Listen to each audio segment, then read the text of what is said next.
You have questions? We have answers. Welcome to the Therapist Question Box with your host, Miss Lindsay Schiss.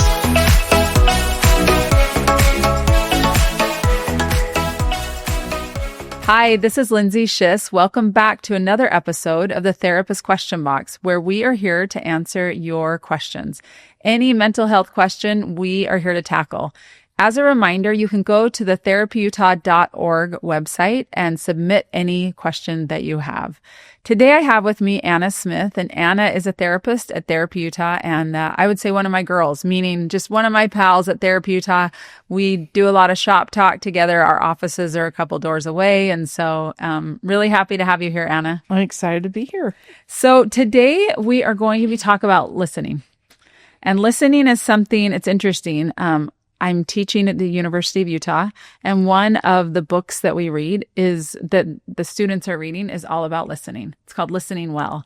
You should be giving this. No, I should not. But what I'm trying to tell you is that, like, it's interesting. It is a need, right? That a skill that we often are not great at. Right. So when some of the students would say, like, why do we even need to learn this? And then at the end of the semester, they say, oh, that was actually really helpful. Right? Exactly. I would say this is almost the number one thing that brings couples into counseling is because they are communicating. They're just not communicating well. And they're talking to each other and they think they're listening, but they're not understanding. And that's really the key to listening is they need to understand each other. Ooh, so good. We're going to dive into that, listening versus understanding, and what the difference is. So let's get to our listener question, and then we'll go back to that. So here's the question. I want to be a better listener, but I keep catching myself preparing my response instead of truly hearing the other person. How do I break this habit and learn to listen in a way that makes people feel truly understood? What a great question. Right. And I also thought, what an introspective question. This is a person who's aware that they want to be better and that they're always formulating responses instead of really listening. Right. So let's talk about that. First of all, what she said was this is a habit that she is and maybe it's not a she, they are formulating responses instead of listening well. Why do we do that?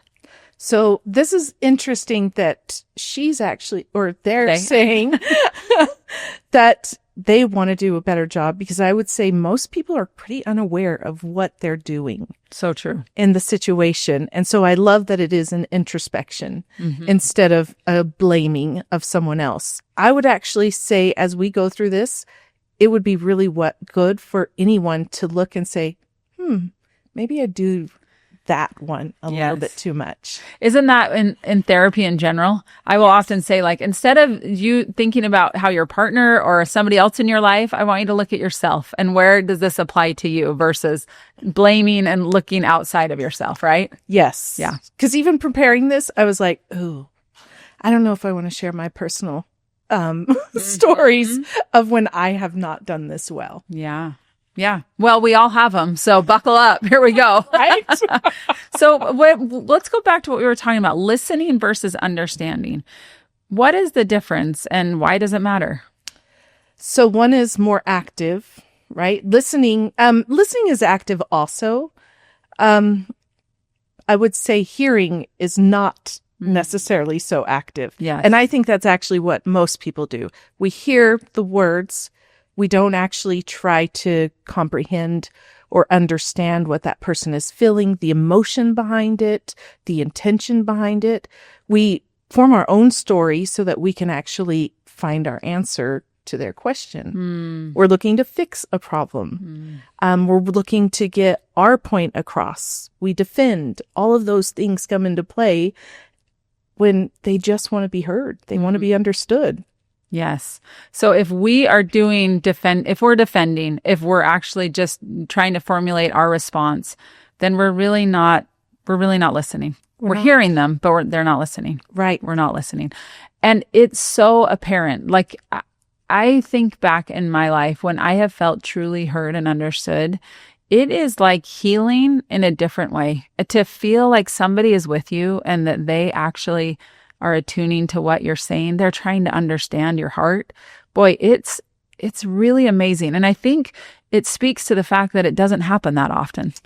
I would say that's so true. I was thinking of someone that my kids adore one of their aunts because she listens so well. She doesn't interrupt. She doesn't bring in her stories. She just listens. And you can see the empathy on her face when she's talking to you.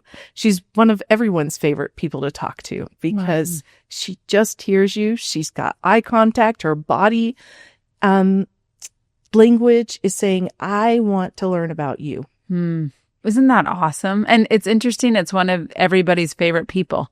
Right. Right? Yes. Because she really cares. Yes. Yeah.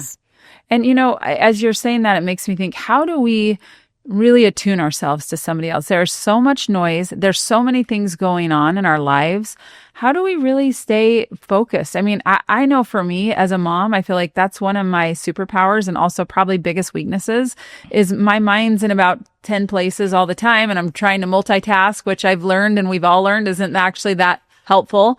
But, how do we do that? How do we quiet the noise in our own head to really be attuned to somebody else? I love that you actually brought that example up because that was I asked my husband before as I was preparing, I'm like, what's one way that I don't listen well? And he says, you're actually a really great listener, except for when you're getting ready to leave or when you first get home. Interesting. And I thought, well, yeah, because I've got all these things I've got to get done. Right. Yeah. Your mind's in other places. Oh, yeah. That is one of the times, right? When my mind is prioritizing other things, honestly. Yes. So I would say that's probably the first way we want to change listening is prioritizing the conversation and the person that's in front of us.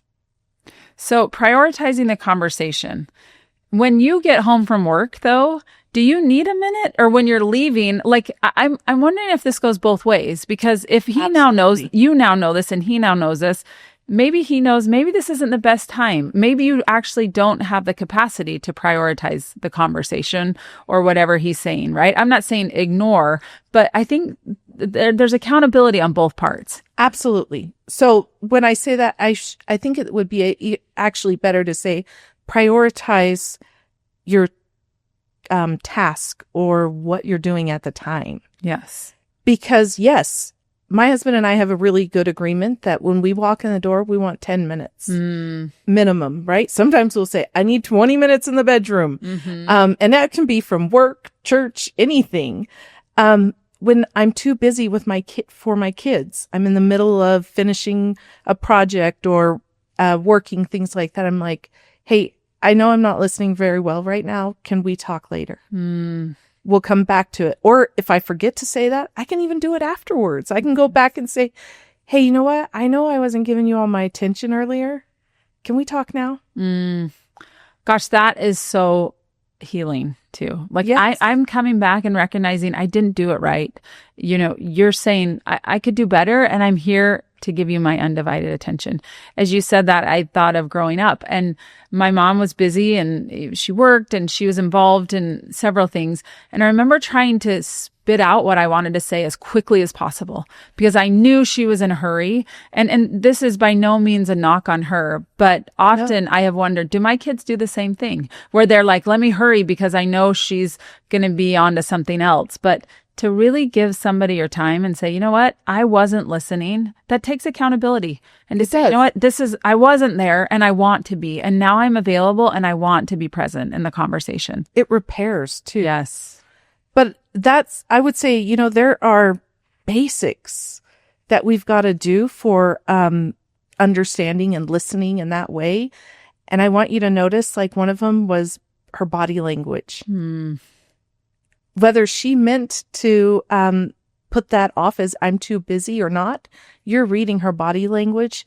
If someone's like shaking their foot the whole time you're talking, you're like, oh, I'm either annoying them, they're too busy for me, I'm irritating them. You're reading into that. Totally. Already. Body language is huge, right? Yes. The same thing with your phone. Like you can have that phone and be saying, yes, I'm listening and I'm here. But if someone's on their phone, how does it feel? Oh, it feels awful. Right. It's just like, I am wasting my time. You are not hearing anything I say. Right. Even if it's like, okay, they're listening, they're saying the things, but it's the body language and what we're doing actually is so indicative of us actually listening. So that's another basic, eye contact. Right? If I'm looking at my phone, I am not looking at them. Yes. I've got all these other things that are interrupting my all of the knowledge and all of the listening that's going on in my head. Yes. So that's excellent that we're eye contact, body language. Those are two indicators of listening. Nodding, what you're doing right now. Right? You're saying like, okay, I'm listening to you. I'm understanding it. And then using I statements. Those would be my 4 basics. Please just put down everything. Let your body language be open to the person. Nod for understanding and make eye contact. Okay. That seems so easy, but it is not. It's not. It is not easy. But one of the things that I think might make it easier is what you said, is really having boundaries around when I can engage in conversation and not trying to engage when I'm actually not able to. Yes. Honoring that. But how good would that feel if we actually gave ourselves permission to say, I can't engage right now? If we gave ourselves permission and also the people around us chose to respect that. Yes. Right? Yes. Because sometimes they're in a hurry or they're anxious or something else is going on for them. So there's a lot of dynamics that come into play when we consider this. Absolutely. Again, it's not just one way, it's a two-way street. It is absolutely a two-way street. And there's so much to be gained when you use it as a two-way street. Empathy is created between both of you. That space to be creative, new ideas to come through, as well as it is just really empowering for both people in the conversation, even everyone. Like if you're in a group, but you're giving each other space to actually get their emotions or their thoughts through, it's empowering. Yes, it is. Giving them space. And you know what I think about that is the role of silence. Yes. Like silence and listening and not having this internal dialogue of what needs to be said next. How can I respond? Do I need to, come up with something witty or clever or whatever? But just being silent, right? I mean, I think we all feel that pressure. So how do we manage that pressure of like not needing to respond, but being willing to sit in silence? Okay, that's an interesting thing. As I was preparing for this podcast, I was reading a lot of research. I was listening to other people on it. One of the ones that said was listen, if you change the letters around, actually can spell silent. Oh, interesting. Wow. I had never paid attention to that. Interesting. And I was like, oh yeah, there's nothing worse. My husband and I are both, we love to tell funny stories, right? And so as people are talking, there has been times where we're like, oh, I've got something for you. It's kind of makes it feel like a one-up. I'm not really listening to you. If we had a good conversation about this, because if I say, oh, I've got a headache. Yeah, me too. Right? I'm like, that doesn't validate me. That doesn't make me feel like you're actually listening to what I'm saying. You're preparing for what you want to say. Right. You steal the attention away right away. Do you think that is intended to validate? Because I have people in my life that I know are trying to actually like, hey, I feel you. I get you. I'm with you. But it actually feels really invalidating. Yes. Okay. Yeah. So, when my brother passed away, I remember that first week when I wasn't in a good space yet, I had a brother die too. I had a sister pass away too. And I thought, and then they would just go on and start telling me their story. And I was like, oh, I don't have space for this right now. And it was so overwhelming. But I think that's how we feel even when it's not something big. Absolutely. It feels overwhelming and very devaluing. Yes. To not be heard. Oh, that's such a good example, Anna, that, and it makes me wonder, why did people do that? Why do we do that as people to say, okay, I get it. Is it a way of trying to empathize, trying to maybe manage some of the discomfort in the room? But like you said, this wasn't about them. This was about your pain and about your loss. And all of a sudden it got shifted to be about them. Yes. I think it is a form of connection. Yeah. It doesn't work though. Just like we're trying to fix problems often when we're listening. We're trying to connect with them. We're trying to be, have purpose for them. But both of those go back to you're not actually listening to the emotions that are coming through on the other end. You know, it makes me wonder if part of it is our discomfort with the emotions. Absolutely. You know, when you are talking about your brother's death, people have a hard time with that. And sitting in that sadness and grief and discomfort with other people is really vulnerable. It is very vulnerable. So it's easier to just try to maybe switch it or talk about something that feels like a little, maybe not even lighter, but that they don't have to go to that place with you. Yes. Yeah. And I would say that is one of the biggest issues with listening is that our nervous system gets really deregulated.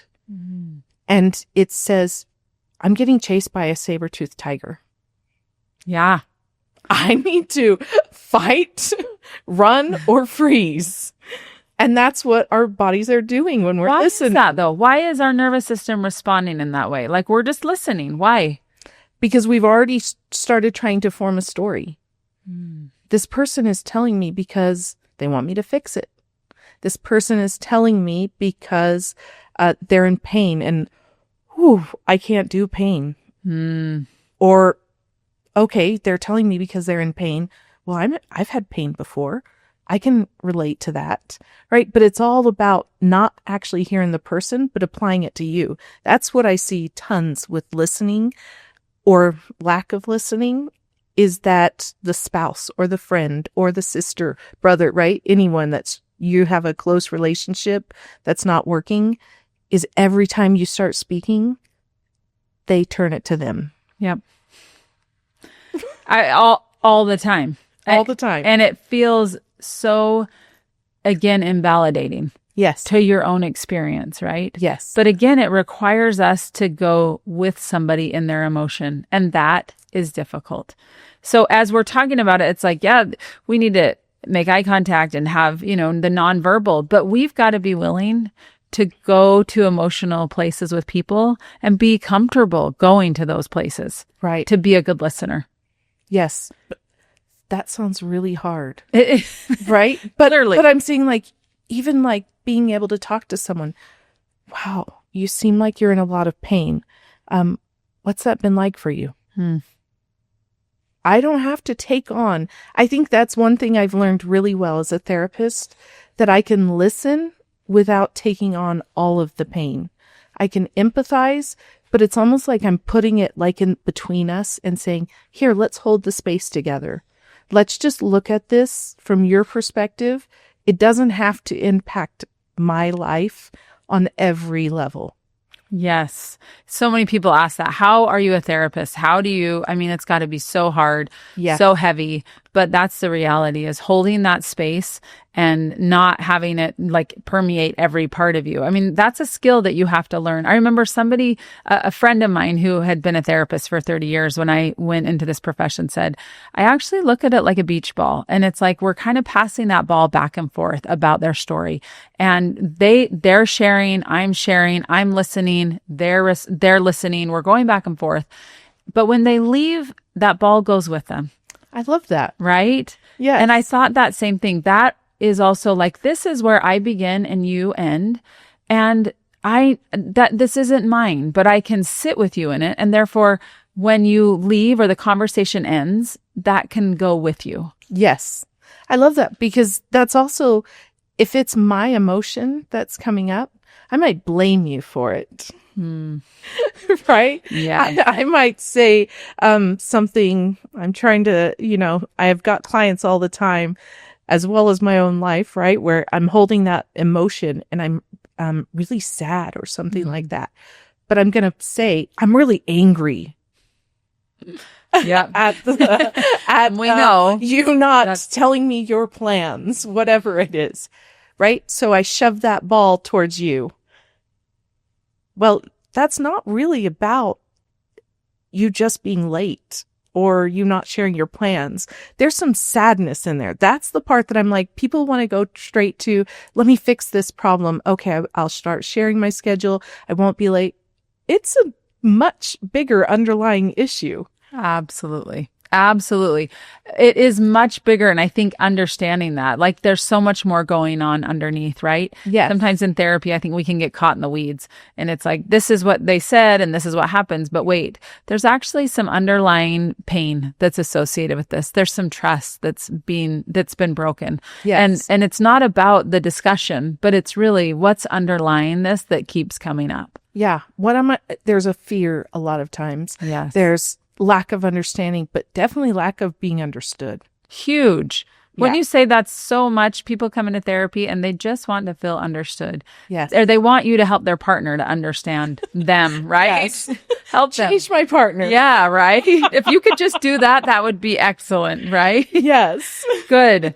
So, as we're talking about this, I'm hearing that empathy matters.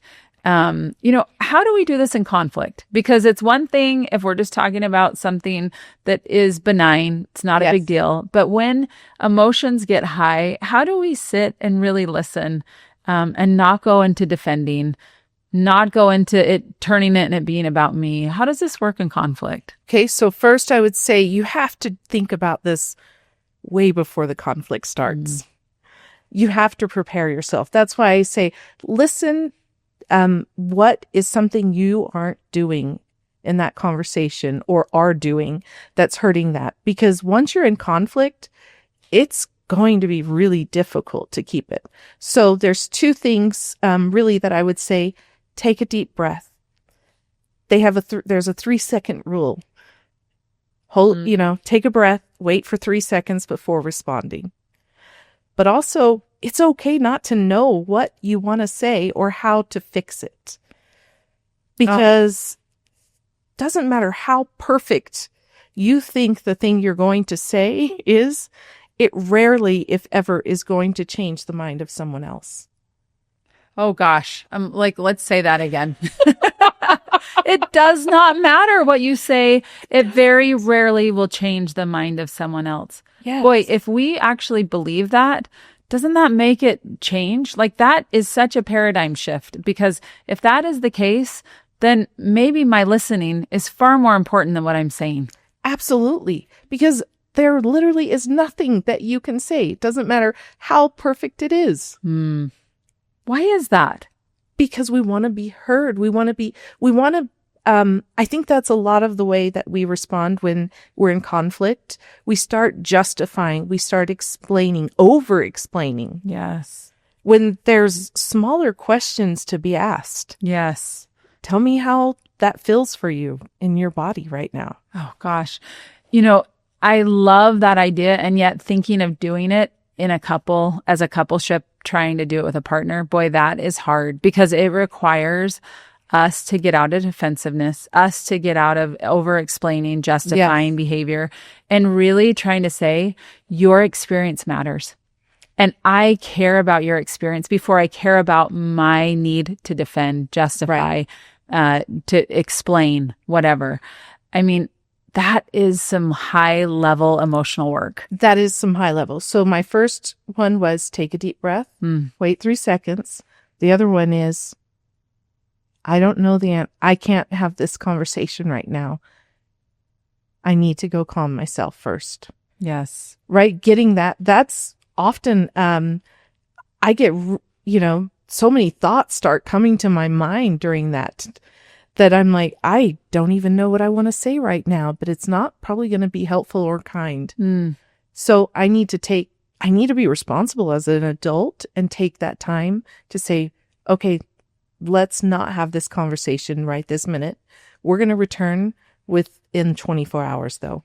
I was going to say that's the important piece is that we don't just go, no, thank you. This is too uncomfortable and I'm leaving. Yeah. But that we're going to regroup. We're going to get in a better place emotionally and we're going to come back to the conversation. Yes. 24 hours max, right? 24 hours max. Yes. Because guess what? If you don't deal with it, you're like, no, everything feels fine. We shouldn't go back to it. Mm-hmm. Guess what? Your next conversation just went from a small thing to now we're also going to pile this one on. Absolutely. All the emotions. And the pain of not being heard and that you didn't actually care enough to come back to the conversation. Yes. Yes, absolutely. We don't forget that. Our body remembers that once again, I was ignored. Once again, they're not understanding me. Yeah. I'm not important. Yes. What I'm saying, what I'm feeling doesn't matter. Yes. You know, when I meet with people, often I will say that too. Like, what was your body like in this conversation? Where did you feel this in your body? And they will often say, I don't know. And one of the things I will encourage people to do is pay attention to your body. Your body will tell you when you're not in a place of regulation, when you're not okay. 100%. Pay attention, because when that happens, that's when you know you need to take a deep breath. Or if that doesn't work to get yourself back, you take a step away and you come back to the conversation. Yes. Yeah. I would also say have something prepared, right? Know that you're going to say, I need a few minutes. Or if you feel like you can use curiosity, okay, tell me more. Right? Or, okay, I've got a lot going on in my body right now. What's going on in yours? Having something at the ready is also going to change that. Yes. Not saying it's easy. You've got to practice it, but you also have to have it solid in your head before an argument. It's so true that you're ready to use it. Yes. But that requires vulnerability to say, I'm not okay right now. I just need to take a minute, or I'm feeling flooded. I'm feeling overwhelmed. I mean, that requires vulnerability that whoever we're with is going to maybe not go, oh, really? Okay, now I'm really going in for the kill, because if you're not in a good place and you're telling me, you know, in a moment of vulnerability, like that requires trust and vulnerability and courage. It does. So when we talk about listening and understanding, that's where I go with it needs to be a safe person. Yeah. Also, I tell my couples all the time, and I'm sure other people say this too, you're on the same team. Yes. So if there is one loser, there really is two losers. Two losers. Isn't that true? Right? So I'm like, this is worth learning. Yes. This is a worthy skill to figure out that the other person doesn't want you to fix it. They don't want you to change them. There's no perfect thing. They just want to be heard. Totally. That reminder of you're on the same team is really important. Like even with your friends. 100%. Right? Like we're on the same team. I have actually said that to my teenager and said to him, like, hey, I'm on your team. I know this might feel like a hard conversation, and it is, by the way, like for both of us. Yes. But I'm on your team. I am not against you. And I do think sometimes we actually forget that. Yeah. That we are not against each other, but we're trying to help. There's a reason we're feeling so pulled, because we care about the person. We care about the relationship. So to recognize, like, we are on the same team. We are. And I go back to that vulnerability too. If the person is having the conversation, the one that's trying to share with you, they're already showing some vulnerability. So true. So give them credit for that. Yeah, So that matters. And remember that the ball is theirs, right? They're just trying to communicate what's going on inside of them. It really has little, just like the story you told at the very beginning about your mom, it has very little to do with her. It was the feelings you felt. 100%. And the narrative that you were telling yourself. Yep. 100%. And taking accountability for that. Yes. Like, this is my narrative and the stories in my own brain that are going on. And it may not be right or wrong, but it is your experience, and therefore it's valid. Yes. Yeah. Excellent. Yeah. Well, Anna, I have really appreciated this conversation. Is there anything that you feel like we haven't hit on that's important? I would say we've got to do the shift from performing, from being the solution to just being present. I would say that's a bigger part of this. What's important to this person? Not how do I protect myself? So good. Solution instead of being present, we try to have solutions, Yes. but we need to flip it. Yes. I heard something, and it was actually on a podcast, and they said with their children, what they do is say, with their child will come with a problem. And I have been using this on my adult children. What they come with a problem, and I'll say, so help me to know what you need from me. Do you Yes. need advice, or do you just need me to listen? And it's so interesting because most of the time, guess what? They don't want advice. No. They just want someone to listen to them. But often, I think in the different roles we're in, we jump right to, oh, I got to be a problem solver. I got to find a solution. But that question has been so valuable because it puts the ball back in their court. Like, what do you need from me? Because I'm here to Yes. do either one. I can help you, or I can just listen. And then you don't have to have the perfect answer, Yes. but you can really honor what they need. Yeah. We do something similar in our family. It's, are you wanting me to just listen? Are you wanting me to validate? Or are you wanting to vent? So good. And our kids do it really well now. They're just like, I just want to vent. Mm-hmm. So they can say all of the rude things about a teacher or something like that. And then they're like, I know this isn't true. I just wanted to get it off my chest. And for you, Anna, do you feel like, okay, now I don't have to correct. I don't have to manage. Absolutely. They can just vent and have their own experience. It's fantastic. That's so great. That's such a good reminder. So again, being present, less about solutions, and asking those questions. Asking questions, Yeah. open-ended questions, being curious, all of those things, right? Excellent. Yes. Anything else before we end? Be comfortable with silence. Mm, I would say that's probably the thing that people have the hardest time with. Is if they're silent, that must mean I have to fill it. mm, They're waiting for an answer from me. They're not. yeah. Sometimes they're just thinking, And it's okay. and it's okay. Yeah. Yeah. I love that. Being comfortable with silence. So many good practical tips today. I want to just go over a couple of them. I love the idea of when you're in conflict to take a break, to take a couple of breaths and just to take a break. I've said it before on the podcast, but I have on my keychain, I have a comma, and it's a large comma, and it's a reminder, like, let's just put a comma in this. Let's put a comma, take a break, take a Yes. breather, right? And if a breather's not enough, that we say, you know what, I need actually a physical break, and I'll come back to this conversation when I'm able to, right?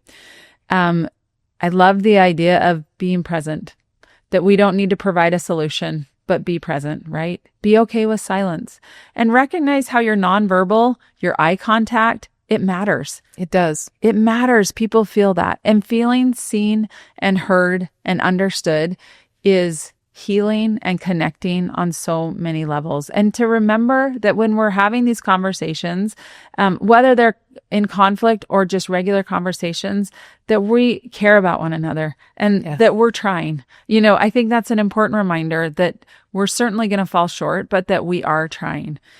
Well, we are really, Anna, so thankful for you to being here today. And really, all of your insights have been so valuable. We are really, I think it's one of those things that we want to be better at. We want to be better listeners. I would say it's the key to any relationship. Yes, absolutely. It's the key. Yeah. It is. And when you said so many people come in with this problem, whether it's couples or individuals, that they don't feel listened to, and more important, they don't feel understood. Yes. So if we make that our goal, we all can be that favorite aunt, right? Right. Everyone's going to love us, right? That's not the goal, but that people feel like, gosh, we care. We're there, right? So, well, thank you so much for tuning in. We hope that you found today's episode helpful and that you found some practical tools that you can use in your own life. If you like this episode, please share it with friends and rate and review. Until next time, take care.